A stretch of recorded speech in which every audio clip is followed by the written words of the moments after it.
Sure, you're either here for women and children and our daughters and our sisters and our aunts, or you're here for the NRA. So that is the police chief in Houston who is talking about the recent death of one of his police officers that he believes could have been avoided if certain sorts of seemingly common sense gun control had been passed. They have not. The Senate has no interest in pursuing any sort of gun control whatsoever, despite the fact that bills have passed in the House, including the Violence Against Women Act, which has stipulations that theoretically might have influenced what happened here. But it's really strong language against particular Republicans and their dependence on the NRA's support, and especially financial support. So I want to give you a little bit more of what the police chief said. We all know in law enforcement that one of the biggest reasons that the Senate and Mitch McConnell and John Cornyn and Ted Cruz and others are not getting into a room and having a conference committee with the House and getting the Violence Against Women's Act is because the NRA doesn't like the fact that we want to take firearms out of the hands of boyfriends that abuse their girlfriends. And who killed our sergeant? A boyfriend abusing his girlfriend. Sure, you're either here for women and children and our daughters and our sisters and our aunts, or you're here for the NRA.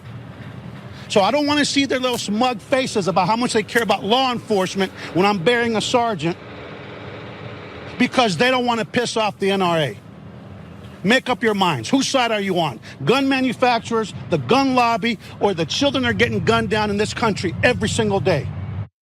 That is about as strong language as I've heard targeted at senators over the lack of action. I mean, like the law enforcement community sticks together, whether good or bad. They do, and it took a lot of the times bad. I think that it's hard. I don't want to be that person that like finds a negative within like a positive. Do you know what I'm saying? Like, so it's frustrating because it's but like, you're a critical thinking analytical person. You're going to do that. On one hand, like this is not the only domestic violence case they've gone out to, like as a community, as as law enforcement officials. Like this is, and so the fact that it always sucks, for lack of a better word, that it takes something happening to your own for you to want to speak out against something that is just generally bad. Now we don't know for sure with this individual that he hasn't previously spoken out about this for sure. The chief? Yeah. I've never seen a video of the Houston police chief speaking out against the two senators and the NRA. I don't regularly tune into them, so I'm going to say I don't know for sure. But news as it is now, it is national news because he's doing this. I think that if it had happened before, we would have seen it. I think this is a big deal, and so. On one hand, that's bothersome. It does suck that it has to happen to your own home. It's like when women are abused and men have to realize that they have a daughter, that they understood have a mother. Did you know what I mean? And it's always said as like, I've had a revelation. Oh my God, I know women. Right, but did you have to know particular ones? Right, because most women are also people. Right. So you'd think. But then also, like, setting that aside, this is a good thing. This is a strong thing. We need somebody who's willing to stand up for what is right. I agree. And despite the fact that we'll probably get attacked. And unfortunately, someone had to lose their life for us to get here. And and I think that there's a response. It's so hard because it's nobody's fault that somebody died except for the person holding the gun, unfortunately. Yes. But do we all have a responsibility to do what we can to help better, like make this world a little bit better, a little bit safer? Yes. Yeah, I agree.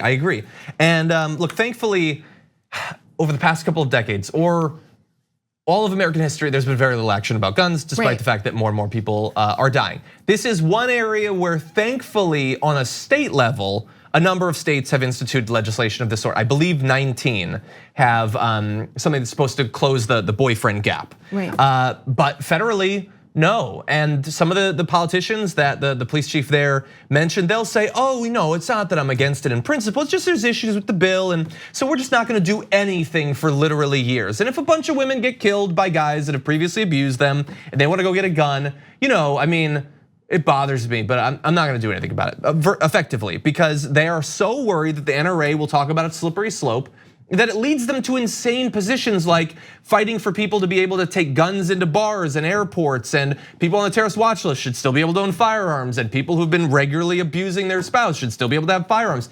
To regular people, that is madness. But when your political career depends on donations from the NRA and NRA members, you will follow that incredibly immoral path. Yeah. The Violence Against Women Act should just be, it should have been a slam dunk. You want to add things to it, sure.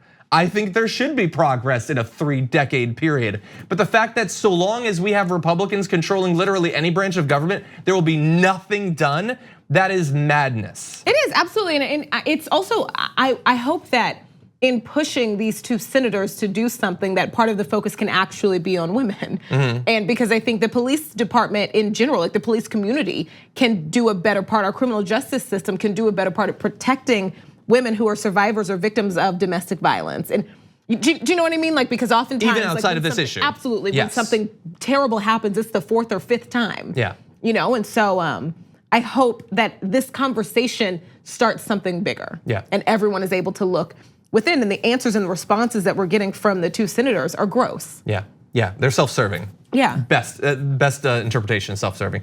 I couldn't agree more, so we'll end there.